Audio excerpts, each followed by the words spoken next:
नमस्कार. Cook with Sonali मराठीजमध्ये तुम्हा सर्वांचे खूप खूप मनापासून स्वागत. तर आज आपण बनवणार आहोत पोह्याचे पापड. तुम्ही इथे पाहू शकता अगदी दुप्पट तिप्पट असे हे पापड फुलले गेलेले आहेत. याच्यामध्ये आपण खायचा सोडा किंवा पापड खार काहीही वापरलेलं नाही, तरीही अगदी खुसखुशीत हे पापड बनले जातात. अशा छान छान रेसिपी तुम्हाला पाहायला मिळाव्या यासाठी चॅनलला सबस्क्राईब करा आणि बेल आयकॉनचे बटन दाबा, म्हणजे तुम्हाला नोटिफिकेशन मिळत जाईल. चला रेसिपीला सुरुवात करूया. इथे एक कुकरचं भांडं घेतलेलं आहे आणि त्याच्यामध्ये मोजून 1 वाटी इथे मी पोहे घेतलेत. पोहे स्वच्छ निवडून घ्यायचे आहेत, त्याच्यातील कचरा निवडून काढायचा आहे.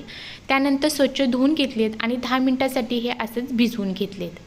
10 मिनिटांनंतर याच्यामध्ये ज्या वाटीने पोहे घेतले होते त्याच वाटीने इथे मी पाणी घेतलेलं आहे आणि 1 वाटी पाणी घालून व्यवस्थित चमच्याने व्यवस्थित हलवून आता याला झाकण लावून मीडियम गॅसवर कुकरच्या 2 शिट्ट्या आपण करून घेतलेत.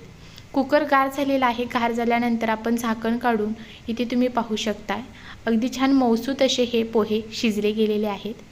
आता हे सर्व पोहे व्यवस्थित असे एकदा मॅश करून घ्या, जेणेकरून हे जे पापडांचं मिश्रण आहे ते छान असं मऊसूत बनलं जाईल. व्यवस्थित असं मिक्स करून झाल्यानंतर आता याच्यामध्ये घालायचं आहे चवीनुसार मीठ.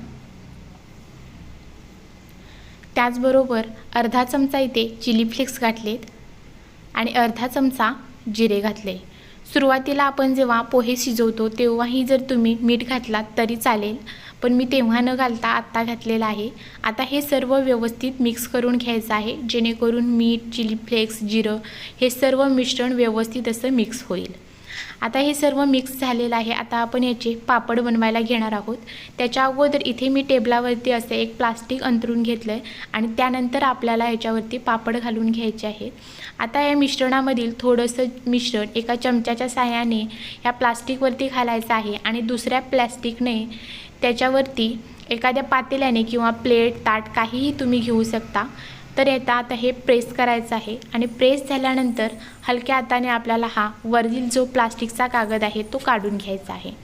तुम्ही इथे पाहू शकता अगदी हे झटपट बनले जातात पापड. त्याचबरोबर चवीला तर खूपच छान लागतात. बऱ्याच वेळेला हे असे पापड बनवताना वरच्या जे प्लास्टिक आहे त्याला हे पीठ चिकटण्याची शक्यता असते. तर अशा वेळी वरचं जे प्लास्टिक आहे त्याला थोडंसं तेल लावून घेतला तरी चालेल. तर इथे तुम्ही पाहू शकता या पद्धतीने आपण इथे संपूर्ण जे पापड आहेत ते बनवून घेतलेले आहेत. पापड तुमच्याकडे बनवण्यासाठी ऊन नसलं तरी काही हरकत नाही, तुम्ही फॅनखाली सुद्धा हे पापड सुकवून घेऊ शकता. तर इथे मी 1 दिवस फॅनखाली हे पापड जे आहेत ते सुकवून घेतलेले आहेत आणि या पद्धतीने ते पापड सुकलेले आहेत. आता आपण हे पापड जे आहेत ते परतून घेणार आहोत, जेणेकरून दुसरी बाजूही छान अशी व्यवस्थित सुकली जावी. परतून घेतल्यानंतर 2 ते 3 दिवस मी छान अशा कडकडीत उन्हामध्ये हे पापड सुकवून घेतलेले आहेत.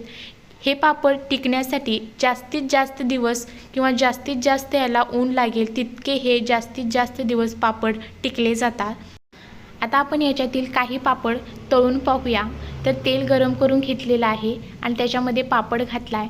तर इथे तुम्ही पाहू शकता अगदी दुप्पट तिप्पट चौपट असा हा पापड इथे फुलून तयार झालेला आहे. त्याचबरोबर अगदी कमी तेलामध्ये हे पापड तळले जातात. अगदी जास्त याच्यासाठी तेल लागत नाही. तर याच पद्धतीने इथे मी अगदी थोडेसे जे पापड आहेत ते तळून घेतलेले आहेत. तुम्ही यांची साईज पाहू शकता. अगदी व्यवस्थित आणि दुप्पट तिप्पट असे हे पापड इथे फुलले गेलेले आहेत. तसेच हे पापड अगदी वयस्कर लोकही आनंदाने खातील असे इतके हे खुसखुशीत बनले जातात. तुम्ही इथे पाहू शकता एक पापड आपण तोडून बघितलेला आहे, छान असा खुसखुशीत तयार झालेला आहे. रेसिपी आवडली असेल तर चॅनलला सबस्क्राईब करा, बेल आयकॉनचे बटन दाबा आणि जास्तीत जास्त व्हिडिओ लोकांपर्यंत शेअर करा. धन्यवाद. भेटूया अशाच व्हिडिओसोबत. Bye bye.